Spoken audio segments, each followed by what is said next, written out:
বৰপেটা জিলাৰ সৰভোগৰ ৰঘুদেৱ নাৰায়ণ সোঁৱৰণী প্ৰেক্ষাগৃহত অখিল ভাৰতীয় বিদ্যাৰ্থী পৰিষদৰ সৰভোগ শাখাৰ উদ্যোগত বিশেষ অভিনন্দন অনুষ্ঠান অনুষ্ঠিত হয়। এই বিশেষ অভিনন্দন অনুষ্ঠানৰ জৰিয়তে বৃহত্তৰ বৰনগৰ অঞ্চলৰ বিভিন্ন শিক্ষানুষ্ঠানৰ পৰা মেট্ৰিক আৰু হায়াৰ ছেকেণ্ডাৰী পৰীক্ষাত ৭৫% বা তাতকৈ অধিক নম্বৰ লাভ কৰি সুখ্যাতিৰে উত্তীৰ্ণ হোৱা ছাত্ৰ-ছাত্ৰীসকলক অভিনন্দন জনায়।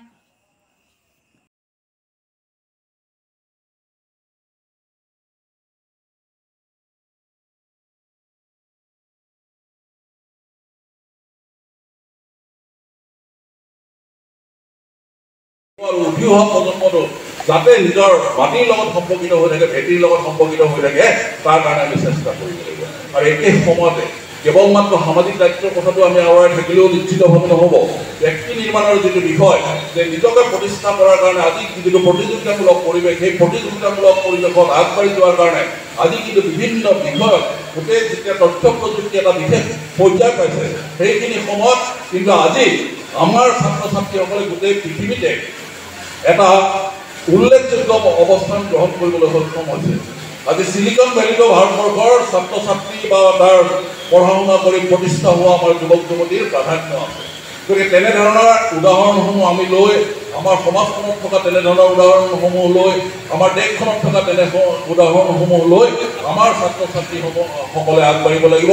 এইখিনি আগ্ৰহ, এইখিনি মনোভাৱ, এইখিনি আমাৰ যিটো অনুভৱ আপোনালোকৰ লগত আমি বিনিময় কৰিলোঁ, পুনৰবাৰ আমি কামনা কৰিছোঁ যে আজি বৰনগৰবাসীয়ে আমাৰ এই উঠি অহা ছাত্ৰ ছাত্ৰীসকলক অভিনন্দন জ্ঞাপন কৰিছোঁ। আৰু আমি কামনা কৰিছোঁ যে আপোনালোকে জীৱন যাত্ৰাত প্ৰতিভাত হওক, নিজকে প্ৰতিষ্ঠিত কৰক, পৰিয়ালটোক, সমাজখনক, দেশখনক আগবঢ়াই লৈ যাওক। আৰু এই ঐতিহ্যমণ্ডিত এই প্ৰেক্ষাগৃহতে বৰনগৰবাসী আপোনালোকক সম্বৰ্ধনা জ্ঞাপন বৰনগৰ অঞ্চলৰ কৃতি ছাত্ৰ ছাত্ৰীসকলক এক সম্বৰ্ধনা অনুষ্ঠান পতা হয়।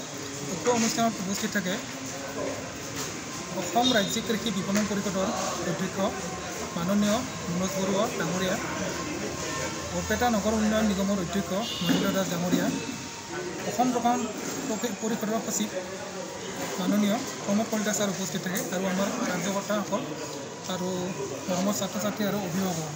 আৰু এই অনুষ্ঠানৰ জৰিয়তে আমাৰ এটাই উদ্দেশ্য, যাতে ছাত্ৰ ছাত্ৰীসকল যাতে আৰু অনুপ্ৰাণিত হয়। আজি হাইস্কুল শিক্ষান্ত পৰীক্ষা আৰু উচ্চতৰ মাধ্যমিক শিক্ষান্ত পৰীক্ষাত সুখ্যাতিৰে উত্তীৰ্ণ হোৱা ছাত্ৰ ছাত্ৰীসকলক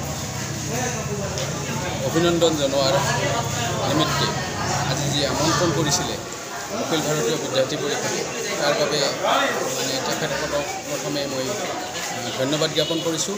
কাৰণ ছাত্ৰ ছাত্ৰীসকলে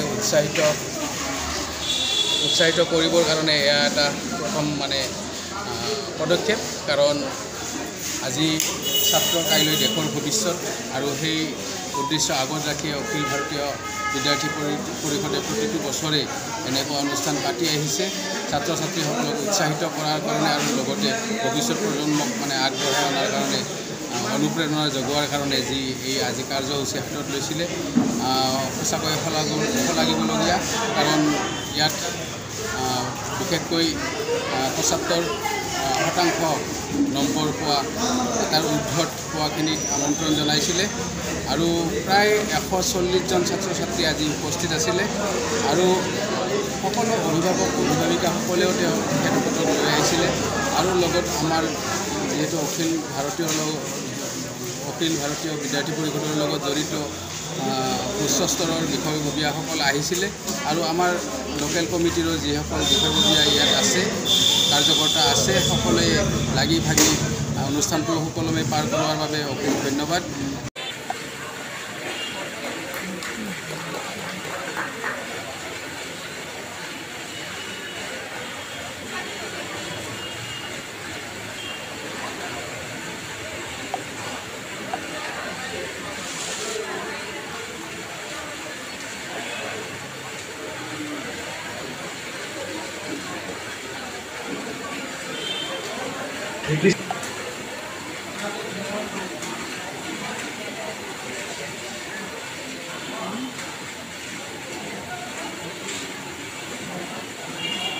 বিচৰা নাই, একো কথা নাই, কিন্তু তেওঁৰ মনত এটা বেংক হৈছে।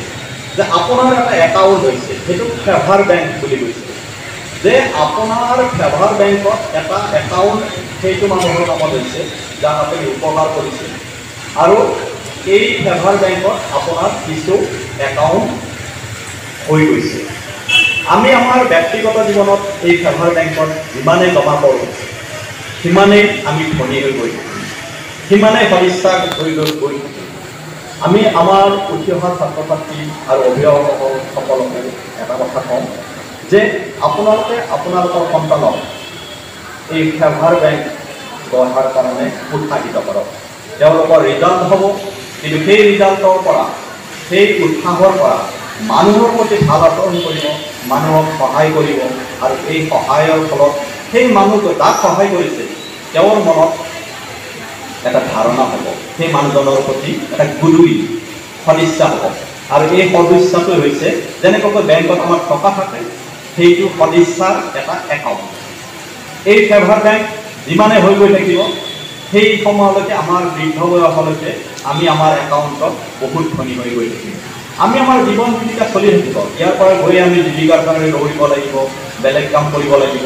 আৰু আপোনাৰ জীৱিকাৰ কাৰণে আপুনি দৌৰিছে, তাততো আপুনি বেলেগক দোষাৰোপ কৰিব লগা একো নাই, কাৰণ আপুনি আপোনাৰ জীৱিকাৰে কষ্ট কৰিব, চলিব। কিন্তু তাৰ মাজতো যে আমি যদি চাওঁ, মানুহে যেতিয়া টকা পইচা হয়, বহুত মানুহে ৰিটায়াৰমেণ্টৰ পাছত সমাজ সেৱা আৰম্ভ কৰে, কাৰণ তেওঁৰ প্ৰাপ্তি হৈ গৈছে।